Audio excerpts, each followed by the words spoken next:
बिहार में मंत्रिमंडल का अंतिम तौर पर विस्तार हो गया। अब कभी भी विस्तार संभव नहीं है क्योंकि 28 फरवरी से बिहार विधानसभा का सत्र प्रारंभ होने वाला है। यानी बिहार विधानसभा के लिए जो चुनाव होना है अक्टूबर, नवंबर या सितंबर में, उससे पहले ये जो विस्तार हुआ वो अंतिम तौर पर है। हम इस वीडियो में आपको बतलाएंगे कि किस जाति की हकमारी की गई, क्या ओबीसी चिल्लाने के बावजूद क्या ओबीसी को हिस्सेदारी दी गई, ओबीसी को अगर हिस्सेदारी दी गई तो किन जातियों की उपेक्षा की गई और किन जातियों को क्षमता से अधिक दी गई। याद रखिए कि बिहार में 243 बिहार विधानसभा की सीट है, यानी 243 विधायक हैं, लेकिन मंत्री सिर्फ और सिर्फ 36 बनाए जा सकते हैं। ऐसे में 36 में कितने मंत्री किस समुदाय का बनना चाहिए, ओबीसी का कितना मंत्री होना चाहिए और कितना हिस्सेदारी दी गई, अति पिछड़ी जाति का कितना मंत्रिमंडल में हिस्सेदारी होता है और कितने मंत्री बनाए गए, अंतिम तौर पर किस जाति की बहुलता ज्यादा रही और किस जाति को इग्नोर कर दिया गया, हम ये भी बताएंगे। क्या अनुसूचित जाति और अनुसूचित जाति जनजाति की जितनी हिस्सेदारी चाहिए उतनी हिस्सेदारी पूरी कर ली गई? क्या मुस्लिम और यादव को पूरी तरह उपेक्षित किया गया? ऐसा किया गया तो क्यों किया गया? क्या वैश्यों के साथ खेल हो गया? तमाम तरह की चीज हम बताएंगे। क्या सवर्णों को जितनी हिस्सेदारी होनी चाहिए उससे अधिक भागीदारी मिली? याद रखिए, बिहार में जब महागठबंधन की सरकार थी और जाति सर्वे रिपोर्ट 2023 में जारी किया गया, तब से लगातार तमाम नेता चिल्ला चिल्ला कर ये कह रहे हैं कि जिसकी जितनी हिस्सेदारी उसकी उतनी भागीदारी। क्या इस निकष पर बिहार मंत्रिमंडल खरा उतरा? नीतीश कुमार ने जो मंत्रिमंडल का विस्तार अंतिम तौर पर कर दिया, अब कोई मंत्री नहीं बनाया जा सकता बिहार में, 36 का कोटा पूरा हो गया। ऐसे में आज जो 7 मंत्री बनाए गए उनकी जाति तो हम सरसरी निगाह पे बता ही देते हैं, लेकिन अंतिम तौर पे हम पूरी बात जानना चाहेंगे कि किस जाति की कितनी हिस्सेदारी बनती है आबादी के अनुसार और उनको कितनी भागीदारी मिली। और इस वीडियो के बाद बवाल तय है। आप अगर पूरा वीडियो देखेंगे तो आपको समझ में आ जाएगा कि किस जाति के साथ कैसे नीतीश कुमार ने कितना बड़ा खेल कर दिया। फिलहाल जो 7 मंत्री बनाए गए बुधवार को, उसमें राजू सिंह राजपूत हैं, कृष्ण कुमार मंटू कुर्मी हैं, विजय मंडल केवट हैं, अति पिछड़ा में आएंगे, जीवेश कुमार मिश्रा भूमिहार हैं, डॉक्टर सुनील कुमार कुशवाहा जाति के हैं, मोतीलाल प्रसाद तेली हैं और संजय सरावगी वैश्य हैं। तो ये तो एक खेल हुआ। अब हम आते हैं कि वास्तव में जो जातियों को अंतिम तौर पर हिस्सेदारी दी गई, जरा गौर से सुनिएगा, ये डाटा आप नोट कर लीजिएगा। अगर बिहार में जाति की राजनीति पर आप चर्चा करना चाहते हैं तो ये आंकड़ा आपके बहुत काम का है। अगर बिहार की राजनीति को आप समझना चाहते हैं, जाति की राजनीति को समझना चाहते हैं, राजनीतिक दलों को जाति के आधार पर घेरना चाहते हैं, तो ये डाटा आपके बड़े काम का है। हमारी टीम ने जो रिसर्च करके दिया, जो 36 मंत्री अभी बिहार मंत्रिमंडल में हैं, उनकी पूरी जाति लिस्ट भी हम दिखा देंगे। लेकिन देखिए कि क्या क्या खेल हुआ है। हम सबसे पहले जिस सवर्ण पर आरोप लगता है कि उनकी हिस्सेदारी बहुत अधिक होती है, भागीदारी बहुत अधिक होती है, जबकि उनकी जनसंख्या कम है, अनुपात में जितना अनुपात उनको चाहिए उससे अधिक वो हक लेते हैं, ये सच आज नीतीश कुमार ने भी साबित कर दिया। अब जरा देखिए कि नीतीश कुमार के जो मंत्रिमंडल में 36 मंत्री हैं, उसमें अगर सवर्णों की हिस्सेदारी हम देखें तो 15.5% है। इस हिसाब से उनको कितना मंत्री बनना चाहिए? 36 गुने 15.5%, यानी मात्र 6 मंत्री उनको होने चाहिए। और जानते हैं कितने मंत्री हैं? 2 गुना 11 मंत्री हैं सवर्णों के। उसमें ब्राह्मण के पहले 2 मंत्री थे, जो अंतिम विस्तार किया गया उसमें कोई भी हिस्सेदारी नहीं मिली, तो अंतिम तौर पे 2 ब्राह्मण बिहार सरकार के मंत्रिमंडल में शामिल हैं। राजपूत 4 पहले थे, नए विस्तार में 1 शामिल किए गए, कुल 5। भूमिहार 2 थे, 1 नए जोड़े गए, 3 और कायस्थ 1 थे, कोई विस्तार में हिस्सेदारी नहीं मिली, 1 ही रह गए। यानी कुल 9 सवर्ण पहले से थे, 6 की जगह 9 तो थे ही 1.5।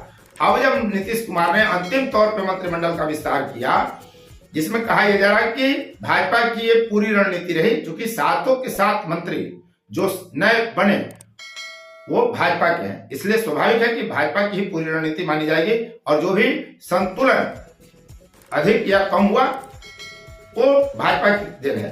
2 का विस्तार में शामिल किया गया तो 11 हो गए, 6 की जगह 11 सवर्ण हैं।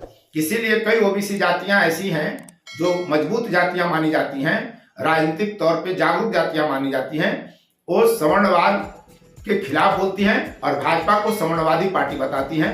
वैश्य और भूमिहार, बनिया और फारवर्ड की पार्टी कहने वाले कई मिल जाएंगे आपको पूरे बिहार में ही नहीं बल्कि देश में। तो ये स्थिति है। हम बनिया की भी बात करेंगे, जो रोज बनिया की पार्टी भाजपा को बताते हैं जो जातियां बिहार की, उनको ये सीखना पड़ेगा, समझना पड़ेगा कि वास्तविकता क्या है वैश्य को लेकर भाजपा की राजनीति। और वैश्य नेताओं को भी कहीं ना कहीं तमाचा मारने का काम बीजेपी ने किया है, वो हम पूरी बात आपको बताएंगे। तो सवर्णों की हिस्सेदारी आप समझ सकते हैं कि जनसंख्या में उनकी जितनी भागीदारी है उससे अधिक उनको हिस्सेदारी मिल गई, 2 गुना लगभग। अब आते हैं हम, एक जाति है बिहार में जो अकेले सबसे बड़ी जाति मानी जाती है, वो यादव, 14.26%। 2023 में जो जाति सर्वे जारी किया गया जब तेजस्वी उप मुख्यमंत्री थे, उस आंकड़े के अनुसार 14.6% बिहार में यादव है। तो उनको हिस्सेदारी कितनी चाहिए थी? 5। और बिहार मंत्रिमंडल में सिर्फ विजेंद्र यादव यानी 1 यादव मंत्री है।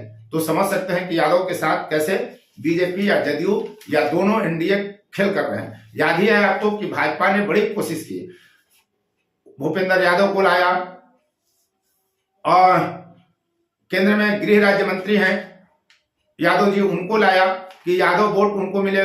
मोहन यादव को मध्य प्रदेश में बनाया गया, लेकिन भाजपा ये मानकर चल रही है कि उनको बिहार में यादव वोट नहीं मिलने वाला है। उसके सारे प्रयास असफल रहे हैं, इसलिए भाजपा ये तय कर चुकी है कि उनको यादव वोट नहीं मिलेगा। और यादव को माई समीकरण के साथ राजद का पक्का वोटर, पक्का वोट बैंक माना जाता है। तो जब हम यादव की बात करते हैं तो जरा मुसलमानों की भी बात कर लीजिए। 1 यादव टिंग टिंगा, 1 मुसलमान मंत्रालय में जदयू के कोटे से जमा खान, वो भी सवर्ण मुस्लिम है। पसमानदा मुसलमान की कहीं कोई जगह बिहार की राजनीति में, बिहार के मंत्रिमंडल में नहीं दी गई है। वो जमा खान है। 17.7% मुस्लिम आबादी बिहार में बताई गई।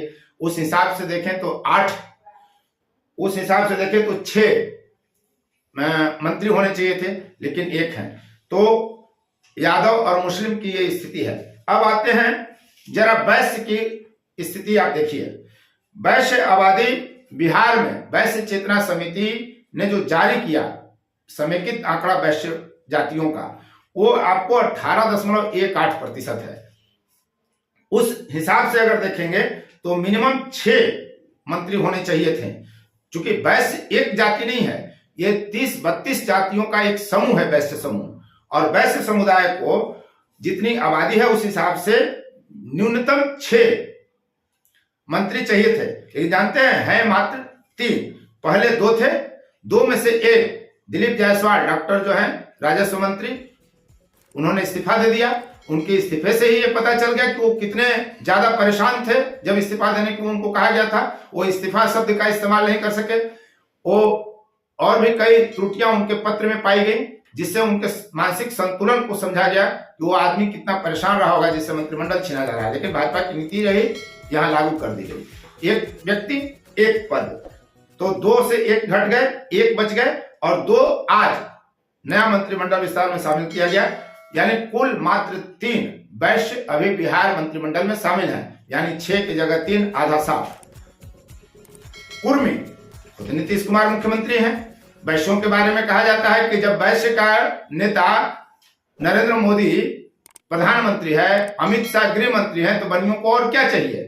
उन नेताओं से यह सवाल उठना चाहिए कि जब कुर्मी खुद मुख्यमंत्री हैं तो फिर मंत्रिमंडल में क्यों हिस्सेदारी भाई?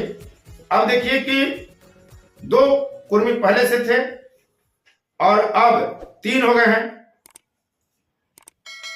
2.8% कुर्मी की आबादी है, उस हिसाब से इनको 1 मिलना चाहिए था। और भागीदारी कितनी है? 3 की। कुशवाहा 4.2% बिहार की राजनीति में। मैं जो भी आंकड़ा बता रहा हूं वो जाति सर्वे जो 2023 था उसके हिसाब से बता रहा हूं, सरकार का ऑथेंटिक आंकड़ा। बहुत लोग दावा करते हैं कि मैं बहुत ज्यादा हूं। अब कुशवाहा पहले से 3 थे, एक आज जोड़ दिए गए नए विस्तार में 4 हो गए। इनको 1.5 मंत्री ज्यादा से ज्यादा 2 बनना चाहिए था, आज 4 की हिस्सेदारी, यानी दोगुना से अधिक हिस्सेदारी कुशवाहा समाज को मिला है।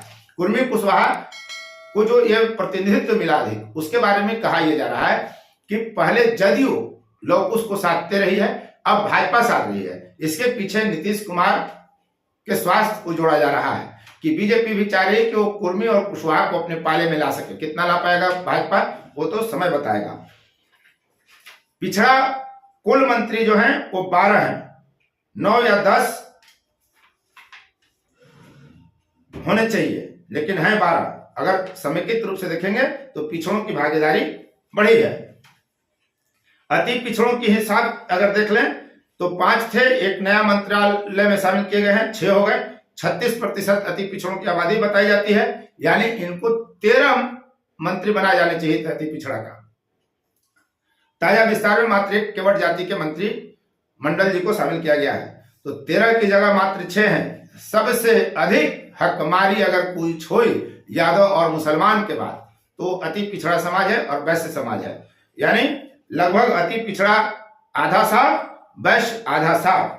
दलित की बात करें तो दलित की जो आबादी है, एससी और एसटी दोनों को अगर जोड़ दें तो लगभग 21% उनकी आबादी है। उस हिसाब से अगर देखें तो 8 मंत्री होने चाहिए और 8 मंत्री ही हैं, यानी दलितों के साथ तो हकमारी नहीं की गई, लेकिन अति पिछड़ों के साथ हकमारी की गई, वैश्यों के साथ हकमारी की गई, यादव और मुसलमान की पूरी तरह उपेक्षा की गई। ये राजनीति साफ साफ बताती है कि जो भारत की राजनीति है, जो बिहार की राजनीति है, उसमें यादव, मुस्लिम, अति पिछड़ा की चर्चा चाहे लोग जितना कर लें उसका कोई महत्व बहुत नहीं है। जाति की राजनीति का यही सच है, यही बिहार है। अब तक आप इस वीडियो में बने रहे, इसके लिए आपको बहुत बहुत धन्यवाद। यदि अब तक आपने चैनल को सब्सक्राइब नहीं किया है तो चैनल को सब्सक्राइब कर लें, शेयर लाइक कमेंट जरूर करें।